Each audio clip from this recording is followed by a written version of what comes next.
और भोग लगाने की सटीक विधि क्या है, कैसे आपको भोग लगाना चाहिए, इस पर हम लगातार चर्चा कर रहे हैं। लेकिन एक दर्शक जुड़े हैं हमारे साथ। हेलो जी, अपना नाम बताइए और अपना सवाल पूछिए। हेलो।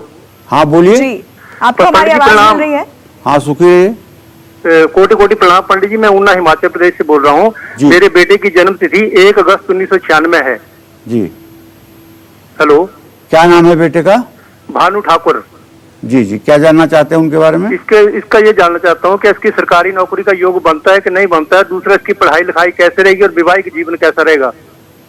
देखिए ऐसा है, पढ़ाई लिखाई की जहाँ तक बात है तो ये मध्यम श्रेणी के विद्यार्थी हैं। ना तो इन्हें बहुत अच्छा आप कह सकते हैं, ना तो डफर कह सकते हैं। और जहाँ तक सरकारी नौकरी का योग है तो बुध नीच राशि में बैठ करके और आजीविका भाव को देख रहा है। सरकारी नौकरी का योग तो बिल्कुल नहीं के बराबर है, लेकिन अगर ये शिक्षा के क्षेत्र में कुछ अब से करना चाहें तो सरकारी नौकरी का भी योग बन सकता है। वैसे दूसरी किसी सरकारी नौकरी का योग बनता हुआ दिखाई नहीं दे रहा है। और भानु से ये जरूर आपको कहना चाहिए कि ये शनिवार के दिन हनुमान चालीसा का पाठ अवश्य करें और शनिवार के दिन हनुमान मंदिर जाकर के घी का दिया जलाएं।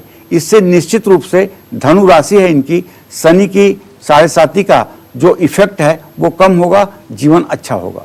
और आइए अब अपनी चर्चा को आगे बढ़ाते हैं और बात करते हैं भोग की। देवों को भोग लगाने के लिए किस पेड़ का पत्ता सबसे ज्यादा सात्विक और फायदेमंद माना गया है, जानते हैं पंडित जी से। पंडित जी, भोग लगाने के दौरान पेड़ के पत्तों का क्या महत्व है और सबसे ज्यादा सात्विक किस पेड़ के पत्ते को माना गया है? हाँ, ये बात सही है। पेड़ के पत्तों को हमारे यहाँ सबसे सात्विक माना गया है। जैसे केले का पत्ता, अगर केले के पत्ते पर कोई भोग प्रसाद नैवेद्य निवेदित किया जाता है तो उसे अत्यंत सात्विक मानते हैं।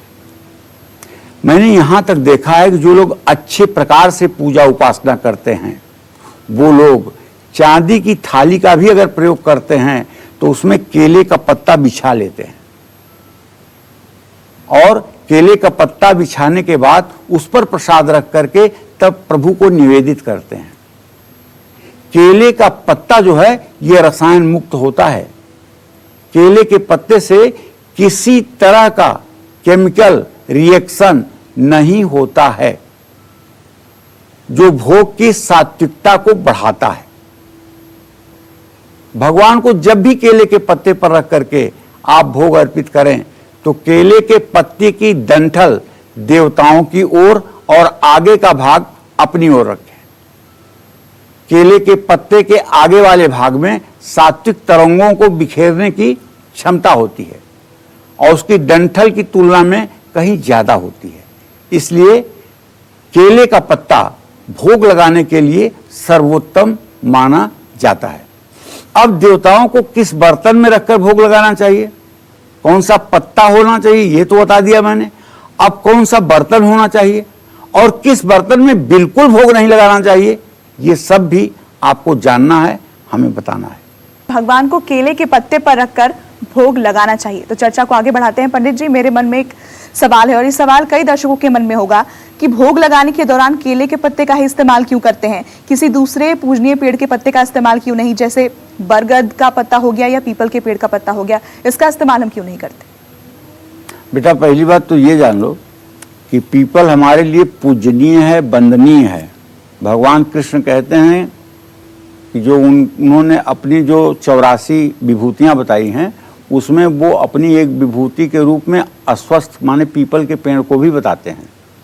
ठीक है, तो वो पूजनीय है, वंदनीय है, इसलिए कि एक तो श्री कृष्ण कहते हैं कि उसमें वो मेरी ही विभूति है और दूसरी बात वो दिन रात ऑक्सीजन देता है पेड़, जो मानव समाज के लिए अमृत के समान है, इसलिए वो पूजनीय वंदनीय है जी। लेकिन घर पर पीपल के पेड़ की छाया पड़ना अशुभ है, पीपल के पेड़ के नीचे बैठ करके खाना अशुभ है, पीपल के पेड़ के नीचे बैठकर कोई सांसारिक कार्य करना अशुभ है। ठीक है, उसी तरह से पीपल के पत्ते पर कोई नैवेद्य या प्रसाद आप नहीं चढ़ा सकते हैं। ठीक है, और ना बट वृक्ष के ही पत्ते पर, क्योंकि जिन पत्तों को तोड़ने पर दूध निकले उन दूध वाले पत्तों पर कभी प्रसाद नहीं अर्पित किया जाता है, वो चाहे गूलर ही क्यों ना हो। एक बात मैंने कार्यक्रम के शुरुआत में कहा था, आपने ध्यान दिया होगा कि जब हम लोग बचपन में पूजा कराने कहीं जाते थे तो वहाँ दही और गुड़ मिलती थी पूजा सामग्री में, तो हम आम का पत्ता तोड़ करके, कितना बड़ा आम का पत्ता होता है, ज़्यादा से ज़्यादा 1 इंच 1.25 इंच का, उसी पर थोड़ी सी दही 2 ग्राम गुड़ रख करके और वो यजमान के हाथ में दे देते थे कि भगवान को भोग लगा दीजिए, जी नैवेद्यम निवेदयामि, ठीक है ना। तो आम के पत्ते का तो प्रयोग होता है, और केले के पत्ते के अलावा अगर कमल का पत्ता मिल जाए तो उसका भी इस्तेमाल किया जा सकता है, वो भी इस्तेमाल के लिए सर्वोत्तम ही माना जाएगा।